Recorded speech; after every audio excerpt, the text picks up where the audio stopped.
IVS good afternoon. Prayag సమర్పిస్తున్న smart invest కార్యక్రమానికి స్వాగతం. ప్రస్తుతం మార్కెట్స్ ఒక కన్సాలిడేషన్ ఫేజ్లో ఉన్నాయి. యాజ్ ఆఫ్ ఇవాళ కొద్దిగా నష్టాల్లో ట్రేడ్ అవుతున్నప్పటికీ 8,776 పాయింట్ల దగ్గర నిఫ్టీ కొనసాగుతుంది.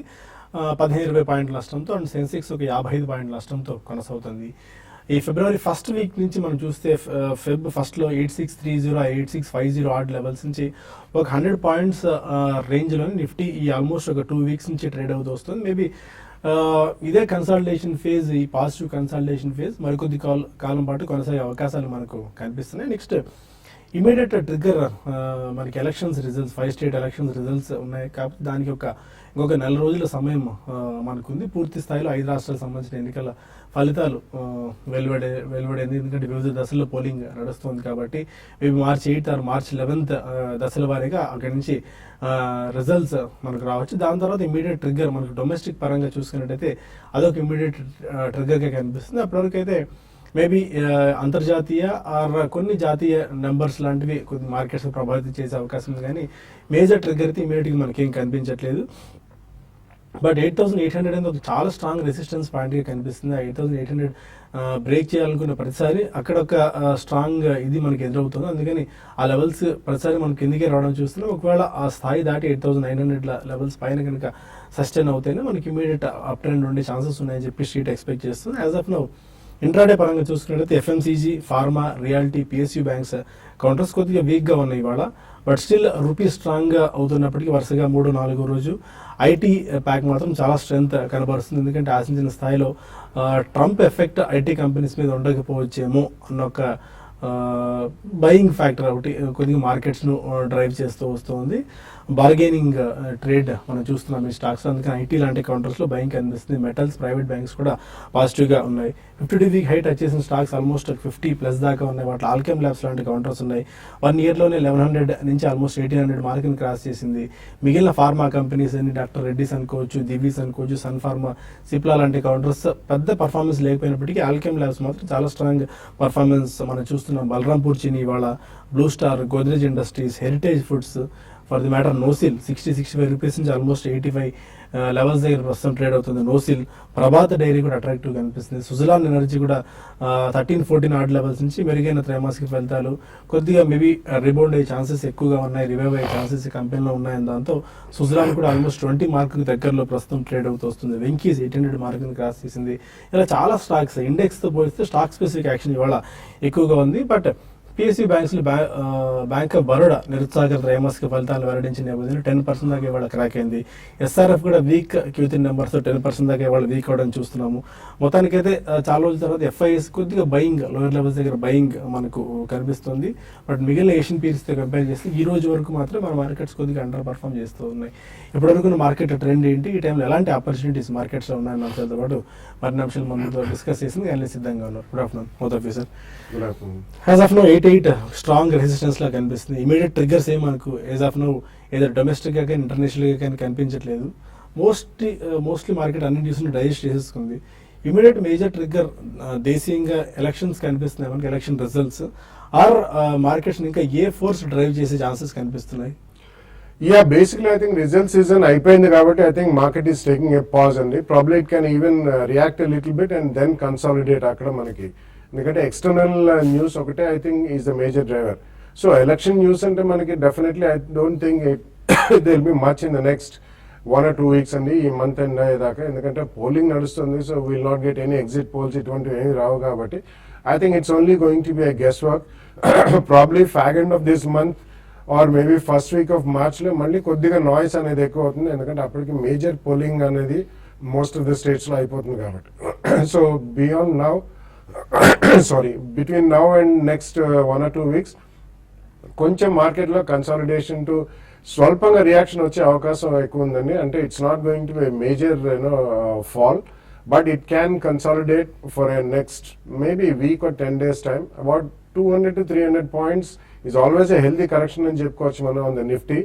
That will be about 3 to 4%. But అది జరుగుతుందా లేదా అనేది మనం వేచి చూడాలి. Because stock specific and sector specific action అనేది ఇప్పటికీ కొనసాగుతుంది. ఎక్కడెక్కడైతే మనకి రిజల్ట్స్ వెలువడ్డాయో రిజల్ట్స్లో అంత బాగాలేదు పనితీరు అనే ఎక్కడైతే కంపెనీస్ వచ్చాయి అవి కొద్దిగా షార్ప్ గా రియాక్ట్ అవ్వడం జరిగింది. బట్ అటువంటి వాటిలో fundamentally good companies don't go by 1 quarter results అని మనం ఎప్పుడు చెప్తూనే ఉంటాం. కాబట్టి అటువంటి కంపెనీలో definitely I think one should take a position అండి. Maybe not today, in the next 2-3 days definitely కొన్ని స్టాక్స్ మాత్రం రియాక్ట్ అవుతున్నాయి మోర్ దెన్ 5%, 5-10% రేంజ్ లో. అటువంటి స్టాక్స్ లాంగ్ టర్మ్ గ్రోత్ అనేది తప్పకుండా బాగానే ఉంటుందండి. అటువంటి స్టాక్స్ లో మాత్రం డెఫినెట్లీ ఫస్ట్ ప్రైస్ పాయింట్ లో ద నెక్స్ట్ 2-3 days పొజిషన్ తీసుకోవచ్చు. ఓకే, టెక్నికల్ సేల్స్ సూచిస్తున్నాయి సుందర్ గారు 88 స్ట్రాంగ్ హడ్డిల్లా కనిపిస్తుంది. But down side maybe market ఒకవేళ వీక్ అవుతాయి కన్సల్టేషన్ ఫేజ్లో 86 అనేది ఒక స్ట్రాంగ్ సపోర్ట్ అన్న ఇది మనకు మార్కెట్లో ఉంది. Up side and down side ఎలాంటి ట్రేడింగ్ రేంజ్లో కొనసాగించి మార్కెట్స్ కొద్ది కాలం పాటు? మార్కెట్ ఓవరాల్ గా పాజిటివ్ గా ట్రెండ్ ఉన్నప్పటికీను లాస్ట్ ఫ్యూ వారాలుగా చూస్తే కనుక ఒక మేజర్ ట్రెండ్ బులిష్ గా ఉన్నప్పటికీను ఈ లెవెల్లో మీరు చెప్పినట్టు 8,800 దగ్గర చాలా కీలకమైన చాలా మేజర్ లాంగ్ టర్మ్ రెసిస్టెన్స్ కూడా కనిపిస్తోంది. అక్కడ టెక్నికల్ గా ఓవర్ బాట్ లో కూడా రావడం మనం చూసాము. లాస్ట్ వీక్ 8800 కూడా దానిపైన దాటి అది కూడా క్లోజ్ అవ్వలేకపోతుంది. కాబట్టి మార్కెట్ లో ఇది ఒక గట్టి రెసిస్టెన్స్ గా అనుకోవచ్చు షార్ట్ టర్మ్ లో. సో ఇవాటి మూమెంట్ చూస్తుంటే కనుక ఆ మార్కెట్ లో ఒక కరెక్షన్ కానీ ఒక సైడ్ వేస్ కన్సాలిడేషన్ కానీ కంటిన్యూ అయ్యే అవకాశాలు ఎక్కువ కనిపిస్తున్నాయి. లాస్ట్ వీక్ చూస్తే కనుక మార్కెట్ ఒక మైనర్ ట్రేడింగ్ రేంజ్ మూమెంట్ లో ఒక బ్యాండ్ లో మూవ్ అవడం మనం చూస్తున్నాము. 8,800 రెసిస్టెన్స్ 8,700 దగ్గర నుంచి రికవరీ అవ్వడం మనం చూసాము. 8700 అనేది ఒక బాటమ్ కానీ ఒక బేస్ కానీ ఏర్పడటం మనం చూస్తాం. బహుశా ఇవాళ వస్తున్న కరెక్షన్ చూస్తుంటే ఈ వారం మార్కెట్ కొంచెం స్లైట్లీ డౌన్వర్డ్ బయాస్ కన్సాలిడేషన్ లోకి వెళ్లే అవకాశాలు కనిపిస్తుంది. 8700 ఒకసారి టెస్ట్ చేసే అవకాశాలు కనిపిస్తుంది. ఇంకొక 75 పాయింట్ల కరెక్షన్ వచ్చే అవకాశాలు ఉన్నాయి. మార్కెట్ ఖచ్చితంగా 8700 పైన నిలబడాలి. ఇదొక ఫస్ట్ లెవెల్ అనుకోవచ్చు. ఒకవేళ దానిపైన కనుక సస్టైన్ అయితే కనుక మళ్ళీ అప్ ట్రెండ్ కొనసాగుతుంది. అలా కాకుండా 8700 లాస్ట్ వీక్ వచ్చిన బాటమ్ కనుక బ్రేక్ అయ్యి దాని కింద క్లోజ్ అవుతే షార్ట్ టర్మ్ కరెక్షన్ కి వెళ్లే అవకాశాలు కనిపిస్తుంది. అప్పుడు నెక్స్ట్ సపోర్ట్ 8500 టార్గెట్ అనుకోవచ్చు. అదేవిధంగా బ్యాంక్ నిఫ్టీ 20,300 దగ్గర రెసిస్టెన్స్, అలాగే ఇవాళ కరెక్షన్ చూస్తుంటే కనుక 20,000 దగ్గర కరెక్ట్ గా సపోర్ట్ కూడా కనిపిస్తుంది. 20,000 పైన చాలా స్ట్రాంగ్ గా కన్సాలిడేషన్ అయ్యి డే హై దగ్గర క్లోజ్ అవుతే అప్పుడు స్ట్రెంత్ ఉన్నట్టు అనుకోవచ్చు. ఒకవేళ 20,000 కింద కనుక క్లోజ్ అవుతే మటుకు మార్కెట్ లో బ్యాంక్ స్టాక్స్ లో కూడా ఫర్దర్ కన్సాలిడేషన్ కూడా కరెక్షన్ కూడా వచ్చే అవకాశం ఉంది. అందువల్ల మార్కెట్ లో ముఖ్యంగా స్టాక్ లో చూస్తే కనుక ఫ్రంట్ లైన్ లో ఆల్రెడీ 10-15% కూడా కరెక్షన్ వచ్చేసింది. కాబట్టి ఆ షార్ట్ టర్మ్ టార్గెట్స్ కూడా పూర్తయింది. కాబట్టి ఒక కరెక్షన్ అనేది డ్యూ ఉంది అనుకోవచ్చు. ఆ టెక్నికల్ అడ్జస్ట్మెంట్ అనేది ఓవర్ బాట్ పొజిషన్స్ ఆ లెవెల్స్ క్లియర్ అయ్యేంత వరకు ఈ కన్సాలిడేషన్ అనేది కొనసాగుతుంది ఈ వారంతా కూడా. అలాగే ఎఫ్ఐస్ డొమెస్టిక్ యాక్టివిటీస్ చూస్తే కనుక కొంచెం మిక్స్డ్ గా కనిపిస్తుంది. లాంగ్ పొజిషన్స్ కూడా స్లోగా కట్ చేసుకుంటూ కొంచెం వైండ్ అప్ చేస్తున్నట్టుగా కనిపిస్తుంది. సో ఎఫ్ఐస్ మళ్ళీ కొంచెం అగ్రెసివ్ గా బయింగ్ వస్తే తప్ప కానీ మార్కెట్ పెరిగే అవకాశాలు కనిపించలేదు. సో ఈ లెక్కన కొంచెం లాంగ్ పొజిషన్ ఉంటే కనుక ఈ లెవెల్లో ప్రాఫిట్ బుక్ చేయొచ్చు. ఎవరైనా అగ్రెసివ్ ట్రేడర్స్ కనుక స్పెక్యులేటివ్ రిస్క్ తీసుకునే ట్రేడర్స్ కనుక షార్ట్ పొజిషన్ తీసుకుంటే 8800 పైన స్ట్రిక్ట్ గా క్లోజింగ్ బేసిస్ మీద స్టాప్ లాస్ పెట్టుకోవాలి. ఫైన్, ఇంకా కొంతమంది కాలర్స్ లైన్ లో ఉన్నారు. ఫస్ట్ కాలర్ ఖమ్మం నుంచి లక్ష్మీకాంత్. Hello sir. హలో అండి, చెప్పండి. సార్ ఇది జేఎంటీ ఆటో గురించి తెలుసుకోవాలనుకుంటున్నాను. ఓకే, చెప్పండి. దాంట్లో ఆల్రెడీ మేము ఒక 2000 షేర్స్ ఇన్వెస్ట్ చేశాను. ఓకే, దాని గురించి తెలుసుకున్నాం. 18 లో కొన్నాను, ఇప్పుడు రైట్ నౌ వచ్చేసి 16 లో ఉంది. సో సెల్ చేయొచ్చా ఉంచాలా? జేఎంటీ ఆటో ఇవన్నీ micro cap auto ancillary stocks అండి. సో ఐ థింక్ ఇటువంటి వాటిలో ఏదైనా ఒక క్వార్టర్లో కొద్దిగా తేడా జరిగితే మాత్రం కొద్దిగా హెవీ సెల్లింగ్ అనేది గురవుతాయి ఇటువంటివి. సో ఇటువంటి వాటిలో మీరు ఆటోమొబైల్ ప్యాక్ అంతా ఇట్స్ డూయింగ్ రీజనబుల్ కాబట్టి ప్రస్తుతం ఉంచండి. But if it really crosses about 20+ and all, you should definitely book some profits అండి. You get into stronger shares like Bharat Forge, ఇటువంటివన్నీ కూడా సబ్స్టాన్షియల్ రియాక్షన్ అయిన తర్వాత మళ్ళీ they started their upward journey. So well diversified company, don't go by the price point alone. I think you should definitely book profits if you get anywhere between 10-15% or 20%. Okay, Hyderabad నుంచి విజయ మన call. Vijay గారు నమస్తే sir. నమస్కారం అండి, చెప్పండి. BML 1300 కొనుక్కున్నాను. Okay, అది అమ్మేయాలా లేకపోతే ఉంచుకోవాలా సార్? బిఎంఎల్ 1300. బిఎంఎల్ చూస్తే కనుక ఈ మధ్యకాలంలో బాగా పెరిగిన స్టాక్ చూస్తే కనుక బాగా అప్ ట్రెండ్ బులిష్ ట్రెండ్ ర్యాలీలో పార్టిసిపేట్ చేసిన స్టాక్ బిఎంఎల్ 800 దగ్గర నుంచి 1350 రూపాయల వరకు పెరగటం మనం చూసాము. ఇవాళ ఒక ఇంచుమించు 2% వరకు రియాక్ట్ అవ్వడం కూడా మనం చూస్తున్నాము. షార్ట్ టర్మ్ లో చూస్తే కనుక 1300 1350 దగ్గర చాలా స్ట్రాంగ్ రెసిస్టెన్స్ కనిపిస్తుంది. లాస్ట్ ఇయర్ చూస్తే కనుక మేజర్ లాంగ్ టర్మ్ రెసిస్టెన్స్ కూడా ఏర్పడింది కాబట్టి, పైగా ఈ మధ్య కాలంలో కొంచెం బాగా రన్అప్ వచ్చేసింది, రావాల్సిన టార్గెట్స్ కూడా పూర్తి చేసుకుంది, టెక్నికల్ గా ఓవర్ బాట్ పొజిషన్ లో ఉంది. సో కాబట్టి నా ఉద్దేశం ఈ లెవెల్లో కొంచెం షార్ట్ టర్మ్ కరెక్షన్ వచ్చే అవకాశాలు కనిపిస్తుంది. బహుశా షార్ట్ టర్మ్ లో 1200 వరకు వెళ్ళే అవకాశాలు కూడా కనిపిస్తుంది. నా ఉద్దేశం కొంచెం రన్అప్ లో కానీ కొంచెం ప్రాఫిట్స్ లో ఎవరైనా ఉంటే కనుక BEML లో షార్ట్ టర్మ్ లో ప్రాఫిట్ బుక్ చేసి ఎగ్జిట్ అవ్వచ్చు. లాంగ్ టర్మ్ అయితే కనుక హోల్డ్ చేయొచ్చు. ఓకే అలాగే ఒకటేమో ఇంతకుముందు మనం డిస్కస్ చేసిన సుజల స్టాక్స్లో ఒక ప్రాఫిట్ ఒక క్వార్టర్ని చూసి స్టాక్లో ఎంటర్ అవ్వద్దు అని అనుకున్నాం. ఒకటేమో సో ఫస్ట్ స్టాక్ ఇవాళ మనం కీన్గా అబ్జర్వ్ చేయాల్సింది Bank of Baroda and second is Venky's India. ఒకటేమో Bank of Baroda negative result and because of NPA issues 10% దాకా క్రాక్ అయింది. బట్ వెంకీస్ ఇండియా ఏమో ఒకటే ఒక రిజల్ట్ చాలా కాలం తర్వాత ఒక మ్యూటెడ్ దీనిలో ఉంది వెంకీస్ ఇండియా. ఒకేసారి ఒక మంచి రిజల్ట్తో 650 ఆర్డ్ లెవెల్స్ నుంచి 800 మార్కుని క్రాస్ చేసేసింది. ఈ టైంలో ఈ 2 స్టాక్స్లో పరిగణలోకి తీసుకుంటే ఎలాంటి మనం స్ట్రాటజీ తీసుకోవచ్చు ఎంటర్ అవ్వడానికి? Yeah, అంటే 2 stocks are completely different అండి. I'm not talking about this sector wise, but Bank of Baroda definitely, it's fairly a liquid stock, number one. Number two, almost, Bank of Baroda ki NPA recognition అనేది probably 1 or 2 quarters లో అయిపోవచ్చు. So ఇటువంటివి crack అయినప్పుడు డెఫినెట్లీ కొనొచ్చండి, there is no doubt about it. Over the next maybe 1 or 2 years ఎవరికైనా view ఉంటే మాత్రం తప్పకుండా ఇటువంటి క్రాక్స్ లో బ్యాంక్ ఆఫ్ బరోడా లాంటి స్టాక్ కొనాలి. ఇక్కడ నుంచి if it cracks by another 5-7% definitely second price point లో కూడా కొనొచ్చు. ఎందుకంటే about 3 to 4 months back they were all at their all time lows. అక్కడ నుంచి కొద్దిగా పెరిగిన stocks we have seen almost about 130 to 140 in bank of Baroda also. So definitely ఇటువంటి stock కొనాలి. సో ఒక క్వార్టర్ రిజల్ట్స్ మీద almost about 200 rupees plus Venky's India వెళ్ళింది because they're only trying to catch up with the valuation game. And Venkis India, the equity is very low. It's a small equity company. Secondly, it's got a big story in terms of retail, food chains. It went to good on that. So Venkis is actually, I would not call it a monopolistic situation, but organized segment lo they are the leaders and they are the kings. Okay, unorganized sector lo chaala mandi untaru, but organized sector lo matram it's also a very highly entry barriers on the industry ane cheppukovali. Endukante they make all sorts of apart from poultry vaccines దగ్గర నుంచి they make the entire value chain and they also into retail outlets which are food courts అనే చెప్పుకోవచ్చు. So అటువంటి దాంట్లో probably ఒక చిన్న correction గురించి wait చేయొచ్చు, బట్ చిన్న ఈక్విటీ కాబట్టి ఎక్కువ సార్లు కరెక్షన్ అనేది రాకపోవచ్చు. So just wait for stability. ఒకవేళ పెరిగినా కానీ నథింగ్ టు వరీ అబౌట్ అండి. సో ఒకవేళ స్టేబుల్ గా ఉండి ప్రాబ్లీ అబౌట్ 5-7-10% కరెక్ట్ అయితే అక్కడ 1 can buy. బట్ ఇటువంటి దాంట్లో కొద్దిగా జాగ్రత్తగా ఉండాలి, ఎందుకంటే డెఫినెట్లీ ఇటువంటివి కొద్దిగా ఎరాటిక్ గా ఉంటాయి. ఇచ్చినప్పుడు ఏమో ఫెనామినల్ రిటర్న్స్ ఇస్తాయి, లేదు ఒకవేళ అది డార్మెంట్ అయిపోతే మాత్రం చాలా నిస్తేజంగా చాలా క్వార్టర్స్ మాత్రం మనం we have to really keep the stock invested. So ఇది ఒకటి గమనించి they can take a stock. Venkis right now I think is doing well, it will continue to do well. For ఇక కాల్స్ అండ్ ఈమెయిల్స్ తీసుకున్నాము. Smart investor చిన్న break తీసుకుందాం.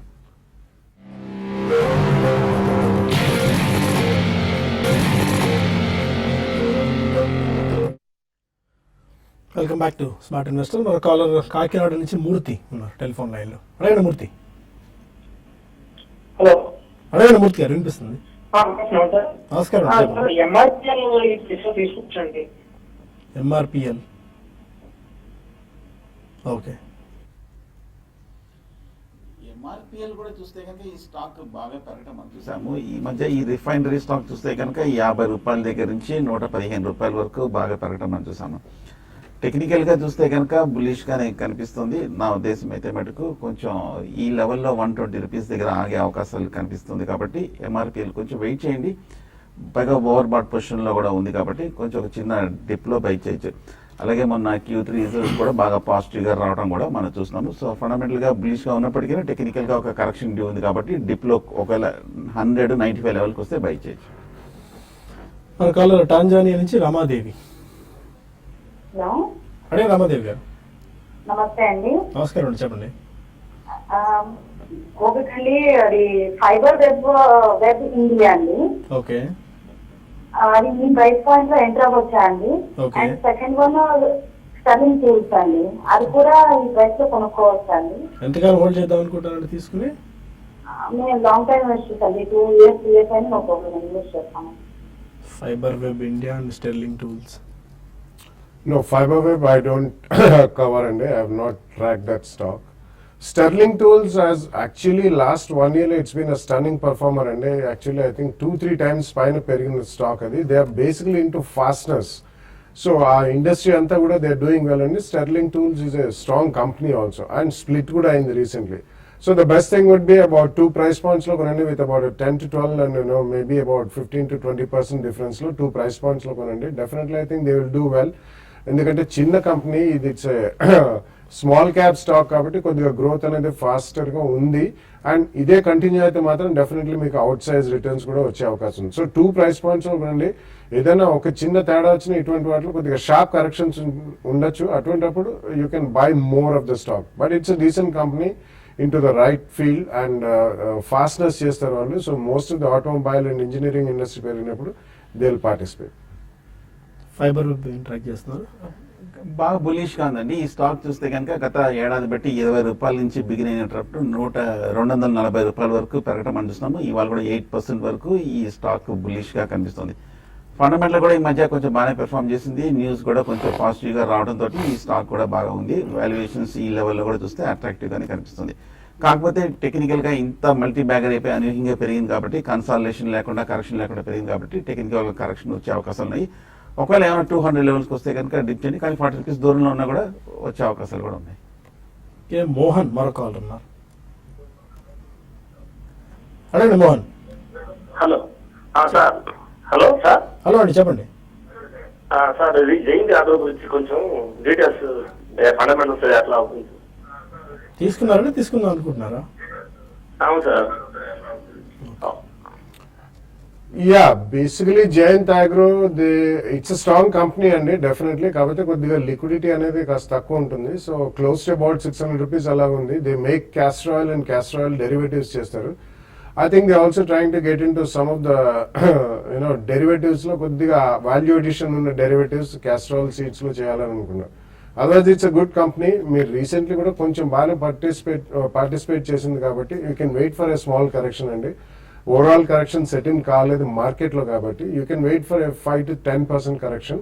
ఒకవేళ జరగని పక్షంలో probably in the next 1 week or so మీరు కొద్దిగా 2 price points లో అయితే 10 to 15% కరెక్షన్ కొనుక్కోవచ్చు. హైదరాబాద్ నుంచి రాము మరొకాలం.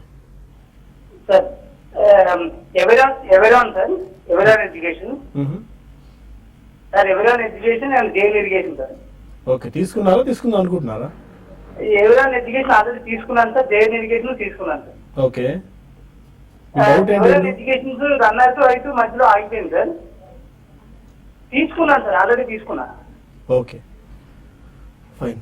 2 స్టాక్స్ ట్రాక్ చేస్తున్నారు, ఎవరన్నా అంటే జైన్. ఎవరన్నా ట్రేడ్ అవుతున్నట్లేదండి ఇక్కడైతే, మరి డేటా అయితే లేదు. అలాగే జైన్ ఇరిగేషన్ మటుకు హోల్డ్ చేయండి. ఈ మధ్య చాలా కాలం తర్వాత కొంచెం పెరగటం మనం చూసాము. జైన్ ఇరిగేషన్ హోల్డ్ చేయండి. ఈ మధ్య కాలంలో కొంచెం లోయర్ రేట్ నుంచి 50 రూపాయల నుంచి 100 రూపాయల వరకు పెరగటం చూస్తున్నాము. ఇప్పుడు కొంచెం స్వల్ప రియాక్షన్ తప్ప కానీ టెక్నికల్ గా ఫండమెంటల్ గా స్టడీగానే ఉందనిపిస్తుంది. జైన్ ఇరిగేషన్ హోల్డ్ చేయండి. ఎవరైనా ట్రాక్ చేస్తున్నారు? No, I think it's almost a defunct company and they were there into education, computer-based education, but I don't think the promoters' integrity, everything else is at stake. So I don't track it, but I don't think it's a good company to invest to. Warangal నుంచి Kishore. Hello Kishore. Hello sir. Hello అండి, చెప్పండి. ABG shipyard నేను last year April లో తీసుకున్నానండి ఒక 500 shares 45 rupees దగ్గర. Okay, so అప్పటి నుంచి అది కంటిన్యూస్ డౌన్ ఫాల్ ఉంది. హోల్డ్ చేయమంటారా లేకుంటే అమ్మేసేయమంటారా? ABG shipyard at 45.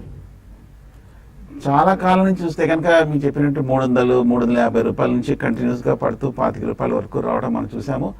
ఇంచుమించు కొంచెం మీరు కొన్నప్పటి నుంచి ఒక స్వల్ప 10 రూపాయలు తగ్గింది కాబట్టి ఏదైనా ర్యాలీ వస్తే కనుక ఏబీజీ షిప్ యార్డ్ ఎగ్జిట్ అయిపోవడం మంచిది. ఓకే, ప్రస్తుతానికి మనకు TV5 న్యూస్లో సమయం మించిపోతుంది. ఇంకా చాలా కాల్స్ అండ్ మెయిల్స్ పెండింగ్లోనే, వాటిని TV5 మనీలో తీసుకుందాం యూట్యూబ్ వేదిక ద్వారా. అక్కడ చాలా స్టాక్స్ గురించి అండ్ ట్రేడింగ్ ఐడియాస్ గురించి డిస్కస్ చేద్దాం. శేషు గారు బుల్టన్లో 2:30 దీనిలో జాయిన్ అవుతారు. Stay with us.